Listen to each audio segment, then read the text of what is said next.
Hello friends welcome to concept clear education. तो friends आम second part को पलि आसे आम मेडिवल हिस्ट्री को टोटल कवर करते। तो मुस्लिम मैंने तो 600-700 वर्ष धरी इंडिया को शासन करते। तो जो जो मैंने शासन करते बारे आम पढ़ा मु टोटाली समस्त स्टोरी कवर करी। तो या पूर्व आम दिज बारे जानते दिज बैकग्राउंड बारे जानते भारत डायनास्टी बारे आसिया पूर्व दिज बारे पढ़ते महमूद अफ गजनी एंड मोहम्मद घोरी बारे जानते। महमूद अफ गजनी जी की 17 थर रेड करते इंडिया को सी किंतु रूल कर से धन संपत्ति को लुटुला धन संपत्ति लुटुला से बहुत ब्रुटाल थिला लोक मान हिंदू मान बहुत अत्याचार करथिला। तो तापर आम देखते कौन ना मोहम्मद अफ घोरी बारे जानते मोहम्मद घोरी ये कि गजनवी एम्पायर को पूरा डिस्ट्रॉय कर देथिला। केमिति दी भाई केमिति मोहम्मद घोरी और भाई केमिति अफगानिस्तान सबू ट्राइब माने को सरप्राइज करिकी से अफगानिस्तान रे रूल कले।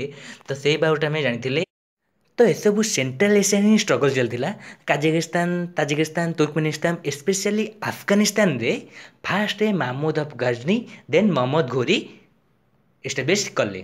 तो मोहम्मद घोरी दीटा बैटल इंपोर्टेंट बैटल लड़ता 1191 एंड 1192 फास्ट बैटेलियन तारन एंड सेकेंड बैटेलियन तारन या मु भलसे कवर कर प्रीवियस लेक्चर रे। तो आपने बहुत भलसे जानीपर अबाउट रे। तो क्या क्या अबाउट होता मोहम्मद घोरी एंड बहुत ही ब्रेव एंड बहुत ही साहसी किए पृथ्वीराज चौहान। तो या भितर होता तो यू ही भारतर इतिहास पूरा चेंज होगा कहीं you he Islamic dynasty Bharat में आरंभ हो गला। या पूर्व तो समस्ते आसते खाली लुटियापी जी भी आसला सब लुटियापी जिते महमूद अफ गजनी इंडिया को इन्वेट कले। तो ता पूर्वर 1000 वर्ष काल समस्ते डरुले इंडिया को अटैक करने बहुत रूलर चाहूले जे इंडिया को रूल करेंगे बहुत रूलर चाहूले इंडिया को लुटिबे बट कहार भी साहस नौला कहीं इंडिया से बहुत ब्रेव थे कहना बहुत ब्रेव राजा थे। तो जेबेठू महमूद अफ गजनी भारत को अटैक कले तो सेबेठू समस्त गोटे विश्वास आसीगला जे भारत को हरा जाई पारिबो भारत को लुटा जाई पारिबो। तो सेबेठू ही आरंभ होगला मुस्लिम इन्वेंशन। तो फास्ट मुस्लिम डायनास्टी जे कि इंडिया रे शासन आरंभ करथिला। तो ता बेटे आम पढ़ा कौन फास्ट डायनास्टी हूँ स्लेव डायनास्टी स्लेव डायनास्टी आम पढ़ा। तो स्लेव डायनास्टी कथा यदि कहबा यार फाउंडर किए थे ना कुतुबुद्दीन ऐबक। तो से गोटे स्लेव थे सी छोट बड़ ना था कौन ना ऐबक थिला। तो सी गोटे स्लेव थे आगुरी तो यही होता ना लोक आणिकी मार्केट में बिका जाऊला लोक स्लेव हिसाब से बिका होता। तो 12 इयर्स ऑफ स्लेव गोटे ऑस्कर विनिंग मूवी।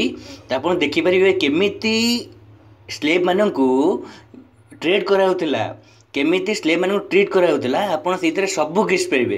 किंतु एठी गोटे प्लस पॉइंट हूँ जे ये जो मुस्लिम थिले तो से स्लेव मानू एते खराब ट्रीट कर से निज स्लेव मानू निजर संतान भाया भावुले। मोहम्मद घोरी निजर स्लेव मानू संतान बोली भावुले। आउ एटा बहुत बड़ कथा जे स्लेव मानकर गोटे डायनास्टी क्रिएट होगला स्लेव मानकर गोटे डायनेस्टी क्रिएट होगला स्लेव माने इंडिया को शासन करवा आरंभ करदे। तो कुतुबुद्दीन ऐबक कौन कले ना कुतुबुद्दीन ऐबक गोटे स्लेव थे से छोट बड़ू स्लेव हिसाब से बिका जाइतिला। तो जिते बेले स्लेव हिसाब से मार्केट बिका जाइतिला तो सेते सेठाकार लोकल जड़े जमींदार थे काजी। तो सी किनी तो जमींदार को मृत्यु पर सांकर जो जमींदार को पुओ जी थे से मोहम्मद घोरी को कुतुबुद्दीन ऐबक को बिकी देते। कुतुबुद्दीन ऐबक जन्म जदि कथा कहबा 1150 से तुर्कीश से जन्मग्रहण करते। तो जिते बड़े मोहम्मद घोरी कुतुबुद्दीन ऐबक को आनी तो सेते बेले एते लयाल थे कुतुबुद्दीन ऐबक एते लयाल थे जे ते मोहम्मद घोरी बहुत जल्दी मलिक पद देते अमीर पद देते। तो स्लेव मानू मैनेज करने तो किए गोटे रहा दरकार ना। तो कुतुबुद्दीन ऐबक को मास्टर ऑफ स्लेव कहला स्लेव मानू से कंट्रोल करते। मोहम्मद घोरी जुआड़े जुआड़े भी एक्सपीडिशन कले तो यांकर भूमिका बहुत भल थिला।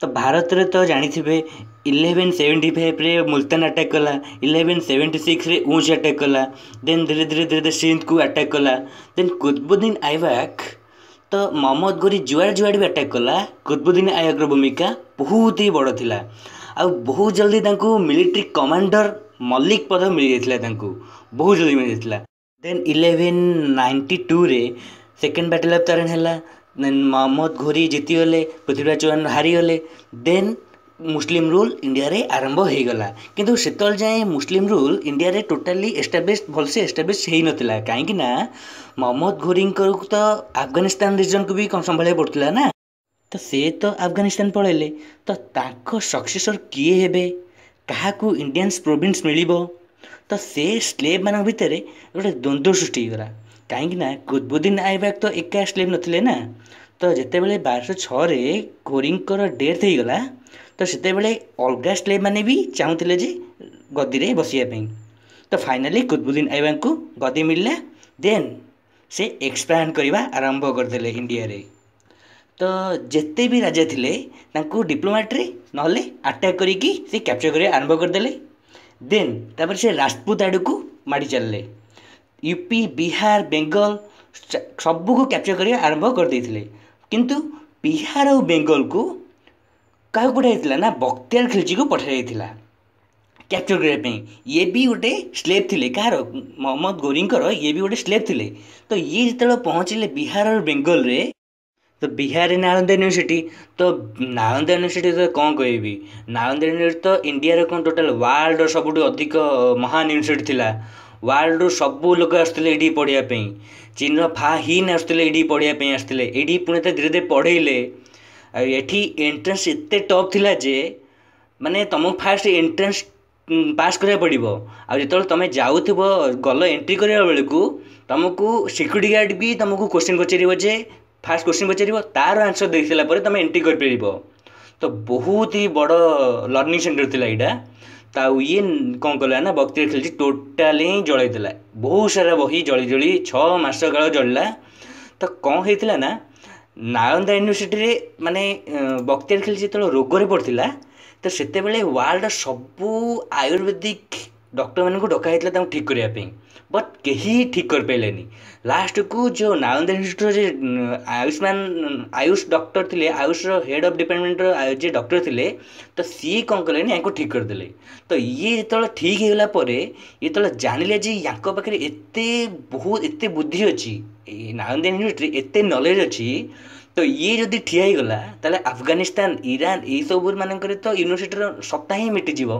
तो से इगोरे से कौन कले ना नालंदा यूनिवर्सिटी टोटाली डिस्ट्रॉय करदे बंतु जी तार जीवन बचेला से यूनिवर्सिटी ही से टोटाल डिस्ट्रॉय करदे केते ब्रुटाल थिला आउ एते डॉक्यूमेंट एते बही जलुला से नालंदा यूनिवर्सिटी रे तो ताको बना ही करहबनी तो फ्रेंड्स मते गोटे क्वेश्चन आंसर दिंतु इंडिया रो फास्ट यूनिवर्सिटी ना कौन थिला मते कमेंट बॉक्स रे जणांतु तो आम कुतुबुद्दीन ऐबक पाख रिटर्न आसवा तो कुतुबुद्दीन ऐबक कौन कले ना से गुजरात को अटैक कले देन 1197 रे से अनिल वारा को अटैक करके भीमटू को हरइले देन बनारस पंजाब यूपी सबू कैप्चर कले देन 1203 रे कालिंजर किला को भी सी अटैक करथिले कैप्चर करथिले तापरे कौन है ना 1206 जो मोहम्मद घोरी को हत्या कराइला किए हत्या करथिला मु प्रीवियस लेक्चर कही तो फाइनाली मोहम्मद घोरी को जो हत्या करागला तापरे कुतुबुद्दीन ऐबक को गद्दी मिलगला फाइनाली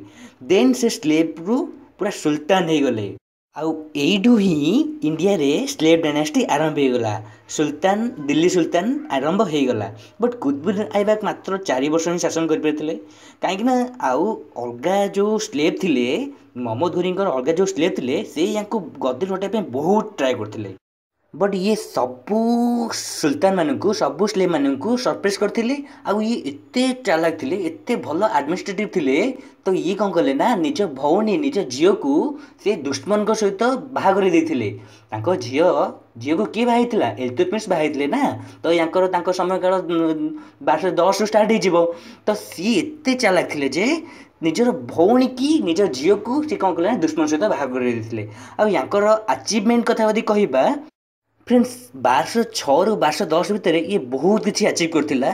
से कौन करथिला ना 2.5 दिन का झोपड़ा बनैथिला, अजमेर रे बनैथिला। ये कुतुब मीनार बनैबा आरंभ करथिला केबे 1199 रे आरंभ कर देथिला। पर से एंडिंग करि पे नथिला। एंडिंग की करथिला ना इल्तुतमिश याकू एंडिंग कर परथिला।